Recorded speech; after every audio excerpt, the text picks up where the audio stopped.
those were the two first challenges. Third challenge is that they take everything literally. You all know the stories that kind of fairy tales about genies in the bottle where you are granted 3 wishes, and then after the 2 first wishes, the third wish always ends up being, please cancel the 2 first wishes, because the genie in the bottle, the genie in the lamp, ends up kind of misinterpreting what you are asking for. Probably the most famous historical or mythological example of someone wishing for something they didn't really want was King Midas, who wanted everything he touched to become gold, which was a great wish, I guess, until you realize that food and his friends and family and everybody turned into gold. So they take everything literally, and that creates some challenges, and we're going to talk about that. But first, we're going to have an ethics quiz. And I guess you're all specialists in ethics here, so I'm really looking forward to this because I've done this a couple of times. So imagine now, you probably know this, some of you probably know this story, but there's a twist. So now you are the person here at this kind of handle here, and there's a trolley kind of coming down these tracks. And it's kind of, suddenly the brakes, something is wrong with the brakes, so it's just kind of running ahead. You can't stop the trolley. And so if you don't do anything, it'll just kind of continue going straight forward, and it'll hit 5 people, and they can't run away. It's in a tunnel or something like that. And so they're killed. They will be killed if you're passive. But then finally, in kind of the last minute, you realize you can pull the handle, and you can divert the trolley onto another track and kill 1 person instead. How many people here, put up your hand, would prefer to be passive and kill 5 people? All right, there's 1. And how many? 2. And how many people would be choose the active decision and then just kill 1? Unbiased. Depending on the age of the one. Yes, and this is where it of course becomes interesting, because then there's age, and what if it was the prime minister or important people or women or men? Right. And I think actually the same scientists at MIT that created the psychopathic AI, they also created something called Moral Machine that you can also go and test, where they've done this for autonomous cars, and there you can actually, you're asked to rate whether you would kill the old person or the young person or the dog, or you would prefer to be passive or active, or all these kind of different scenarios. And it turns out that in our part of the world, we tend to save the western part of the world, we tend to save the young, whereas in the Asian part of the more eastern part of the world, they tend to save the old. So it really depends on where you're from. Okay, so, but most of you would prefer to pull the handle and kill 1 person. So what about now? Imagine you are a doctor at a hospital, and you have 5 very sick patients, and they're all going to die within 24 hours. And they all need an organ, and it's a different organ, so heart, liver, different parts of the body, and they're all going to die. But now you see this nurse, and she's young, healthy looking, so you just kind of put her down with some medication, you cut her up, take her organs, and you put them into these 5 deadly sick patients, and they survive, she dies. So, how many here would...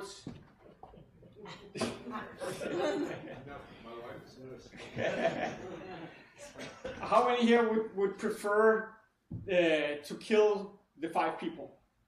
No, kill 1 person and make an active decision and save 1 person. I'm kidding all this. Save 5 people and kill 1 person. How many people do that? None of you would. Who would prefer to remain passive? All of them. So the interesting thing here is it's kind of the same dilemma.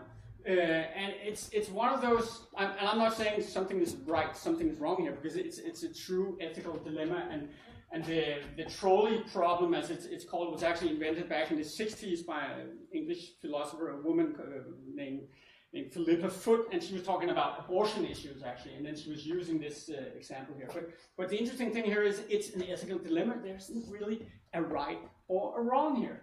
And the thing about ethical dilemmas is that it's something that these types of people, philosophers, have been talking about ethical dilemmas for thousands of years, and they haven't been. I mean, the thing about ethical dilemmas is that we've always kind of agreed to disagree.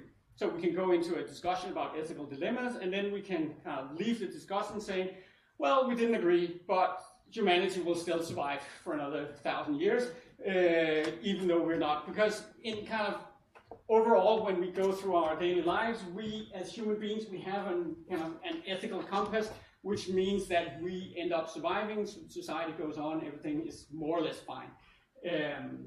But the problem is now we're seeing these things, autonomous vehicles kind of getting into the streets. We're seeing very soon, probably we'll start to see autonomous weapons in battlefields. And right now in Estonia, they're working on judges, kind of robot judges or AI judges.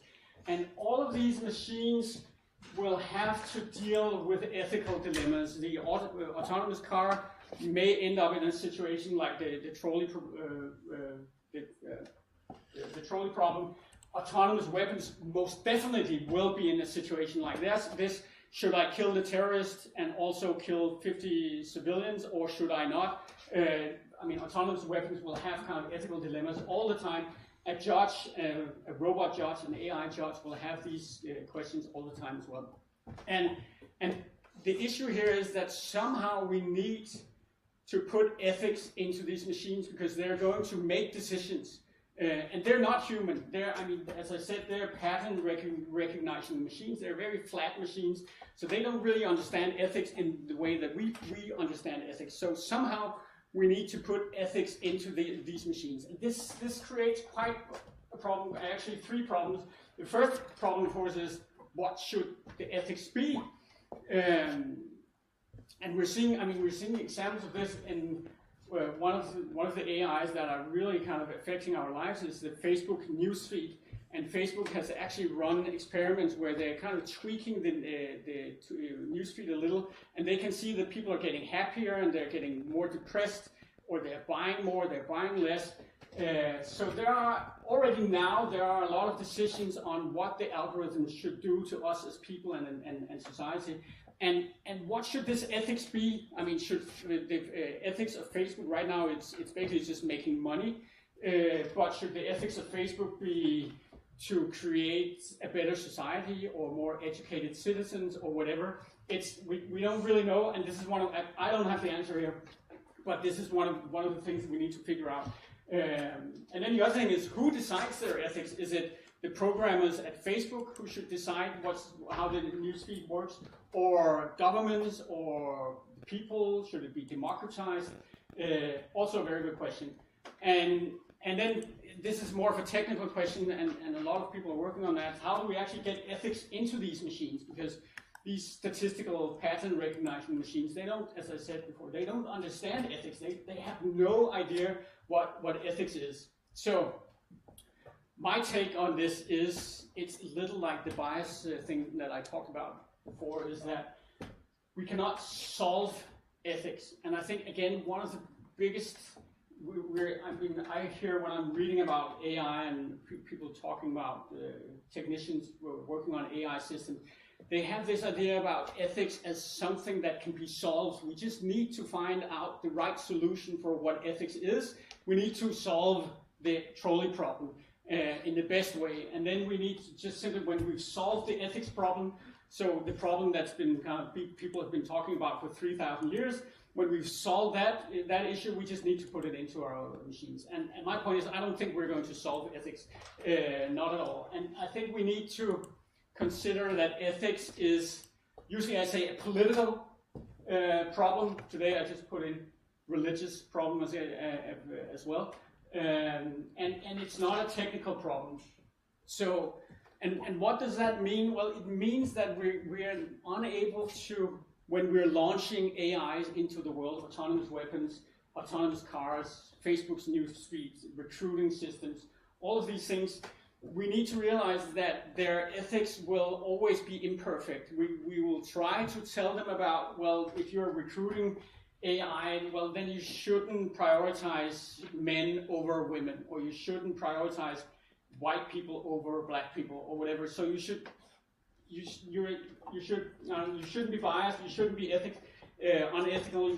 We can try to kind of get close to something that we think is ethical, but we always need to understand that it can change, and it needs to change, and it can be wrong, and we need to, so which means that just like a democratic society, because it's a political question, just like a democratic society, we need to be able to question AI. Which also means that they need to be open and transparent. So when Google is running their AIs, we need to really understand how are they functioning, how are they getting to the predictions and the conclusions they are getting to, and we need to be able to kind of ask questions, and as people, as citizens, as consumers, we need to be able to actually change these things. And so I think that's the most important conclusion here. If you conclude that ethics is unsolvable, then you need to, the next thing you're saying is, well, then you always need to be in doubt about your algorithms, and always be able to ask questions to the algorithms.